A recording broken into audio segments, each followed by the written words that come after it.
The Kansas wind was a thief. It stole the warmth from a man's bones, the words from his mouth, and the hope from his heart. Detective Thaddus Smith felt its relentless push against his back as he stood on the rise overlooking the Katz homestead. Below him, the raw prairie was scarred by a small sod-built cabin, a listing barn, and a patch of garden that looked like it had been savaged by hogs. He'd been hired by Senator Charles T. Henry a month prior, a commission born of desperation. First, the senator's friends, Gregg Lindquist and his little girl, had vanished somewhere along the Red Creek Trail. Then the senator's own sister Emily and her husband George Watson had followed suit, their trail going cold in this same desolate stretch of Kansas. Finally, the senator himself, ignoring all advice, had come looking. Now he too was gone. Hello, I'm Truly. If this is your first time or you're a frequent listener on my channel, welcome. If you haven't done it already, do not forget to like, subscribe, and click the notify button to listen to more stories in the future. Thank you. Thaddus pulled his collar tighter, the dust stinging his eyes. He wasn't a man given to flights of fancy, but this place felt wrong. The silence was too deep, the emptiness too profound. It was a vacuum where life ought to be. Down in the yard, the local lawman, Larry Bush, waved a thick arm. Bush was a stout man, his face a roadmap of sun and worry. He'd been the one to send the frantic wire after two land prospectors stumbled onto the scene. "Smith!" Bush's voice was thin against the wind. "You'd best come see this. Though I wish you didn't have to." Thaddus descended the gentle slope, his boots sinking into the soft, tilled soil of the garden. The air hung heavy with the cloying, sweet smell of decay, a scent he knew all too well. It clung to the back of the throat. Two local men, the prospectors, stood a respectful distance away, their faces pale and their eyes wide. They held their hats in their hands as if at a funeral.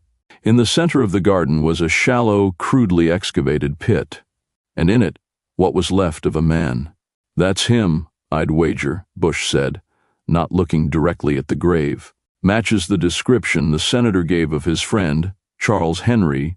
Thaddus knelt, his professional detachment a thin shield against the grim reality. The body was folded into the earth, limbs bent at unnatural angles. The cause of death was brutally apparent. The back of the skull was a caved-in ruin.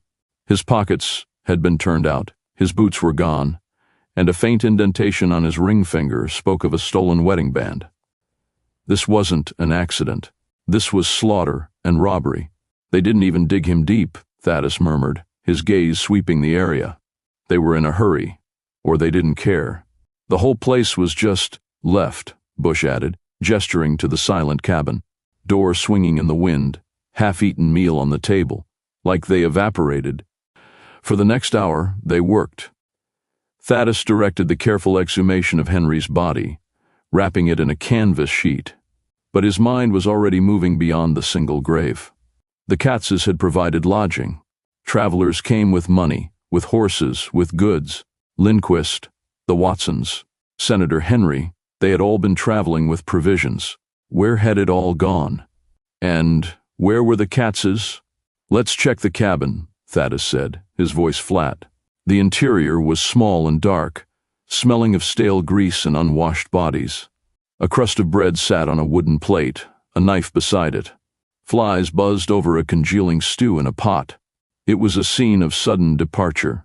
But behind a threadbare curtain that separated the single room, Thaddus found the first true key. Tucked into a gap between the sod bricks was a small silver locket. He pried it open with his thumbnail. Inside were two miniature portraits, a handsome man with a thick mustache and a woman with kind, hopeful eyes. He recognized them instantly from the photographs the senator had provided. George and Emily Watson. A cold dread, sharp and metallic, settled in Thaddus's gut. This wasn't a single opportunistic murder. This was a pattern. "Larry," he called, his voice tight. "The Watsons were here." Bush's face hardened as he took the locket.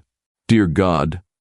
They moved to the barn. The air inside was thick with the smell of hay and manure, but something else lay beneath it. The same foul sweetness from the garden, only stronger. The floor was packed earth, but near the back stalls, the ground was uneven, disturbed. Thaddus spotted a shovel leaning against the wall, its blade caked with dark, rich soil. "Get the lanterns," he ordered. "And the other shovel." They dug. For 2 days, they dug. The barn floor gave up its secrets first. 2 bodies, a man and a woman, buried with the same callous haste as Henry. From the remnants of their clothing and the locket now clutched in Bush's hand, there was no doubt it was George and Emily Watson. Both had suffered the same fate as Henry, a crushed skull. The grim work moved to the apple orchard west of the cabin. The young trees, planted with such hope for the future, had been nourished by the dead. Beneath a sapling they found Gregg Lindquist, and in a smaller, shallower grave beside him, his 7-year-old daughter. Thaddus had to turn away for a moment, the wind whipping tears from his eyes that had nothing to do with the dust. The little girl's small calico dress was dark with dirt and blood. Cradled in her skeletal arms was a small wooden horse, its paint worn away by loving hands. The news spread like a prairie fire. By the end of the week, the isolated homestead was no longer quiet. Wagons and riders appeared on the horizon, a slow, ghoulish pilgrimage. They came from Macon City, from settlements 50 miles distant. Men, women, even children, their faces a mixture of horror and morbid fascination, trampling the very ground that was still giving up its dead. Photographers arrived, their bulky cameras and tripods stark against the endless sky, eager to capture the gruesome tableau for Stewart's review. Thaddus watched them from the porch of the cabin, a bitter taste in his mouth. The site of a massacre had become a tourist attraction. The victims were becoming legends, their brutalized remains a source of public spectacle. He felt the case, his methodical investigation, being swallowed by the burgeoning myth. Bush stood beside him, shaking his head. "Never seen anything like it. They're selling pies and cider over by the main road. They're contaminating everything," Thaddus said, his frustration a low burn. "Walking over evidence, turning a gravesite into a fairground." By the time the June 3rd issue of the Macon City News hit the stands, the body count had risen to 9. The article listed the names of the identified dead and speculated on the anonymous remains. It reported on the arrests of 2 neighbors, suspected accomplices who had been seen trading with the Katzes for goods that were clearly not their own. Fine horses, a new wagon, clothes that didn't fit. They theorized the Katzes would offer a meal, a bed. Then, in the dead of night, they would strike. A swift, brutal blow from behind, a quick search for valuables, and a shallow grave in the garden or the orchard. Simple, efficient, monstrous. They had nearly a month's head start, Bush said, looking over the meager collection of evidence they had on the family themselves. A name, John Katz, and his wife Elvira. A vague description from a passing mail rider. A gaunt, silent man, and a woman with eyes that never seemed to blink. They had no known family, no known origin. They had simply appeared on this claim 2 years ago, and now they had vanished. Thaddus stepped out of the cabin and looked west. The sun was setting, painting the vast, indifferent sky in brilliant strokes of orange and purple. The prairie stretched out before him, an ocean of grass that could swallow an army without a trace. Somewhere out there, under that same beautiful, terrible sky, the Katzes were traveling. They had new horses, a new wagon, and the accumulated wealth of at least 18 stolen lives. The mystery of what had happened on this god-forsaken patch of land was solved. The horribleness of it was laid bare for all to see, to whisper about, to photograph. But a new, more daunting mystery had just begun. The wind picked up, carrying the low murmur of the crowd and the distant smell of wood smoke. It felt like it was whispering a warning. Finding 2 people in this endless expanse would be like finding 2 specific grains of sand in a desert. And Thaddus Smith, detective for hire, knew he had no choice but to start searching. The Kansas prairie in 1873 was a study in immensity, a vast rustling sea of grass under a sky that seemed to press down with the weight of its own emptiness. Detective Thaddus Smith, a man more accustomed to the grimy, compressed alleys of St. Louis, felt exposed out here. The wind was a constant companion, whispering promises of desolation. It had been whispering for weeks, ever since he'd been hired by Senator Charles T. Henry to find his missing kin, the Watsons. Now that same wind carried the stench of failure. Senator Henry himself was gone, his like taken by the Katz. Thaddus reined in his horse, the leather creaking in the unnerving silence. Before him stood the Katz homestead, a grim little island of clapboard and sod in the endless green. It was the last known stop for George Watson, and the place where Senator Henry's trail had run cold. From a distance, it looked dormant. Up close, it looked dead. A half-plowed field stood frozen in time, and the front door hung slightly ajar, a dark, gaping mouth. Thaddus had returned to the Katz homestead with Larry Bush. Thaddus was on a mission now to find any clues that the Katz may have left behind, possibly telling him where they may have gone. "They're gone, Smith," Bush said, gesturing with a thick thumb. "Lit out near a month ago, looks like. Just up and vanished." Inside, an unnatural tidiness prevailed. The rough-hewn table was wiped clean, the floor swept. But for the rotting pot of stew over the fireplace, the hardened biscuits, and a sewing basket lay overturned, its contents scattered like fallen petals. It was the orderliness of a place hastily abandoned, not peacefully departed. Thaddus's eyes were drawn to a heavy, dark green curtain that partitioned the small cabin. It was made of a thick, sound-dampening wool, far too opulent and substantial for such a humble dwelling. He ran a hand along its coarse weave. Behind it lay the kitchen area, small and unremarkable, save for the floor. The pine boards near the back door were scrubbed unnaturally pale, a stark contrast to the rest of the worn, dirt-trodden floor. "Odd, isn't it?" Bush murmured, following his gaze. "Scrubbed so hard you could eat off it." The house, once merely suspicious, now felt malevolent. The heavy curtain became a stage prop for an unspeakable play. The scrubbed floorboards in the kitchen, a desperate attempt to erase the final act. With grim certainty, Thaddus and Bush descended into the small root cellar. The air was thick and stagnant. By the flickering light of a lantern, they saw it all. A large iron ring bolted to the far wall. Dark, spidery stains that had soaked deep into the packed dirt floor. Grooves worn into the path from the base of the cellar stairs to the center of the room, as if a heavy, bleeding weight had been dragged across it time and time again. "My God," Bush breathed, his face ashen in the orange glow. "They'd hide behind the curtain, knock them out with a hammer from behind."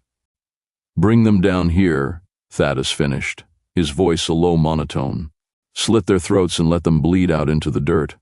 Rob them clean and bury them in the garden." It was a system, a cold, efficient human slaughterhouse disguised as a traveler's rest stop. Over the next week, they found 7 more graves, turning the once verdant garden into a pockmarked field of horrors. The remains of Gregg Lindquist and his little girl were among them. The story exploded across the state. Newspaper men swarmed the homestead, their pencils scratching furiously, their imaginations running wild. They gave the place names that dripped with Gothic dread: Satan's Galley, the pits of Hades. The public consumed the gruesome details with a ravenous appetite. Photographers set up their tripods, capturing macabre images of the unearthed graves and the grim-faced lawmen for Stewart's review. The Katz family, the quiet, older German couple and their 2 grown children, the handsome son and the reportedly beautiful daughter Sarah, were no longer people. They were monsters, phantoms on the prairie with a month's head start and a $5,000 bounty on their heads. Thaddus Smith threw himself into the hunt, but it was like chasing ghosts. The family had dissolved into the vastness of the American frontier. Years bled into one another, each one layering more dust on the cold trail. The case became a fixture of his life, a constant low-grade fever of failure. In a smoky saloon in Missoula in the summer of 1880, he saw the headline in a discarded copy of the Tribune: "Katz siblings caught." His heart hammered against his ribs. He read the account of 2 vagrants arrested in Nebraska, claiming to be the younger Katzes, giving full confessions. But as he read the daily updates over the next week, doubt crept in. The descriptions were wrong, the details of their confession flimsy, parroting newspaper accounts rather than offering new information. By the time the August 18th issue reported they were imposters and had been discharged, Thaddus felt only a familiar hollow ache. The legend grew, untethered from the facts he had so painstakingly uncovered. He read a Pennsylvania paper that printed the testimony of a Samuel Thornton, who swore he'd witnessed the entire Katz family being captured and quietly executed back in '73. A month later, another anonymous letter from another supposed eyewitness confirmed the tale. It was a lie, Thaddus knew, but it was a comforting one, a neat ending to a messy, terrifying story. The public preferred ghosts that were properly exorcised. The most persistent phantom was Sarah Katz. She became the dark heart of the legend, a prairie Lorelei, luring men to their doom. Was she a willing participant or a tragic captive? A monster or a victim herself? Her name would surface every few years like a body from a deep lake. In 1889, he followed the news of 2 women arrested in Niles, Michigan, fingered as Sarah Katz and her mother by none other than Frances Macbeth, the vengeful, self-made detective daughter of one of the victims. For a moment, Thaddus allowed himself to hope, but it crumbled again. Alibis as solid as Michigan bedrock had placed the women hundreds of miles away during the 1873 murders. Thaddus Smith grew old. The sharp edges of his memory softened, but the specter of the Katz family remained. He never stopped watching the newspapers, tracing the crooked path of their myth. He read articles quelling rumors that Sarah Katz had died of consumption in a small town in Ohio, or that she'd married a wealthy rancher in Wyoming, living out her days in secret splendor. One evening, sitting on his porch in a town far from Kansas, he watched the sun set, painting the sky in violent hues of red and orange, the color of blood and fire. He no longer believed they would ever be found. The truth of who they were and what they did was buried twice, first in the shallow graves of their garden, and then again under a mountain of newsprint, speculation, and fear. The Katzes were no longer flesh and blood. They were an American story now, a gruesome campfire tale told to remind people that the wilderness was not empty, and that sometimes the most terrible monsters looked just like us, smiling and offering a place to rest for the night. And in the deepening twilight, Thaddus Smith could almost see the faint, dark outline of a curtain waiting to be drawn aside.